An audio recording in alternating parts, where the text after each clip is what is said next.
สบายดีสบายดีสบายดีมันสบายดี FC เนาะวันนี้เฮาสิพามา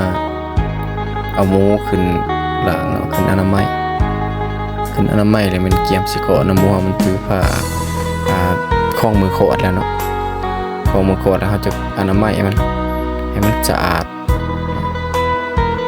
อันนี้ก็เป็นเมียข้าพเจ้าเนาะที่ว่าเป็นคนรับผิดชอบเลี้ยงหมูเนาะเพิ่นเป็นคนเลี้ยงคนเกลือเบิ่งเนาะเฮามีแต่ว่าเบิ่งเวลามันเจ็บมันป่วยเนาะเบิ่งติดตาม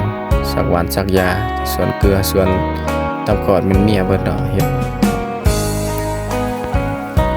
นี่ตามวันเกิดก็เป็นว่าที่13เนาะกำหนดคลอดเนาะเริ่มที่22 23 24ไปเนาะแม่นว่ามันจะคล้องมือคลอดเลยเนาะเพราะหมูเฮามันสมตั้งแต่วันที่19พุ่นเนาะ19ของ2-3 เดือนหลังตามธรรมศาสตร์ของมันเป็น114วัน114วันมัน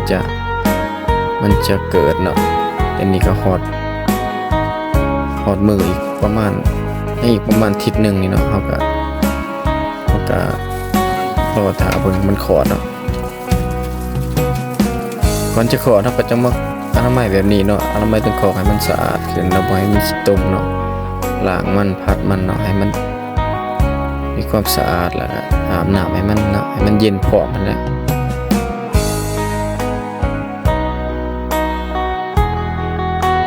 พัดเอารถพัดเรื่อยๆเนาะพัดอาบน้ำบ่เป็นหยังเนาะ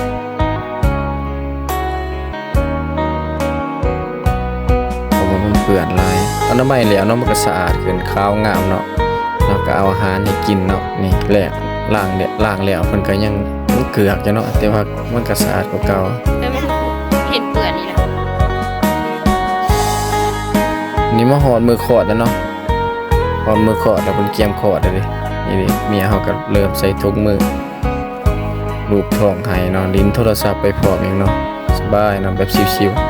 ๆเฮ็ดขอดแบบสบายเนาะเพิ่นเฮ็ดขอดมา3สุดแล้วเด้นี่ออกแล้วทางกระดิกนี่มันออกแล้วพี่น้องปึ๊บไปสินี่ออกมาแล้วโอ้โหว่าจักสิได้จักโตเนาะออกสุดที่1ครับมันออก16สุดที่2ออก10ตัวนี้มันออกสุดที่3เลยพี่น้องสุดที่3ของเฮาสม3เทื่อแล้วผู้เพิ่นเลี้ยงเพิ่นก็มีประสบการณ์เนาะมันเคยเอาออกเนาะออกแต่เทื่อก็มีแต่เพิ่นเนาะค่อยเองก็บ่ได้จับได้บายเลยเนาะมีแต่ว่าแนะนำเนาะตัวใดเพิ่นเฮ็ดบ่ได้เฮาก็จังได้เฮ็ดเนาะเพราะว่าเฮาบ่ค่อยได้อยู่นี่หลังจากออกมาแล้วบ่ต้องเบิดพี่น้อง17ตัวพี่น้อง17ตัวบ่น่าเชื่อเลยเนาะ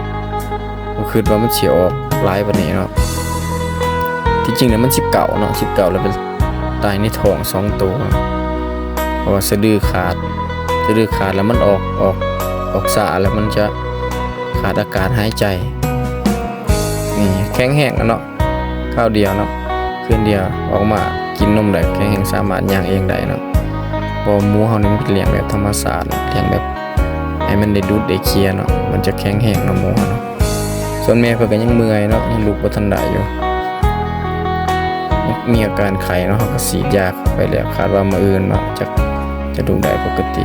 ยังนอนให้ลูกกินนมอยู่เนาะเต้านมก็บ่พอกันพี่น้องเต้านมเฮามีได้14เต้าส่วนลูกมัน17เนาะกินเนาะแม่ก็นอนแม่ยังเมื่อยเนาะลูกก็กินนมอย่างเดียวดีใจหลายเนาะบ่คิดว่ามันสิออกหลายมันเนาะถ้ายังเบิดนี่ก็ถือว่าดีเนาะถ้ามันหลอดเบิดนะแต่ว่าพยายามบ่อยากให้มันตายเนาะเอาใจใส่เนาะ17ตัวตอนนี้หลังจากกินนมแล้วก็ว่าจับใส่กรงไว้ก่อนเนาะบ่ตัดแข็งเพราะว่าปล่อยมันย่างไปเรื่อยแต่ยานแม่เพิ่นเหยียบเนาะสุดท้ายนี่ก็ขอบใจเนาะ FC เนาะที่ติดตามวิดีโอของเราจนจบเนาะหวังว่าใครเนาะ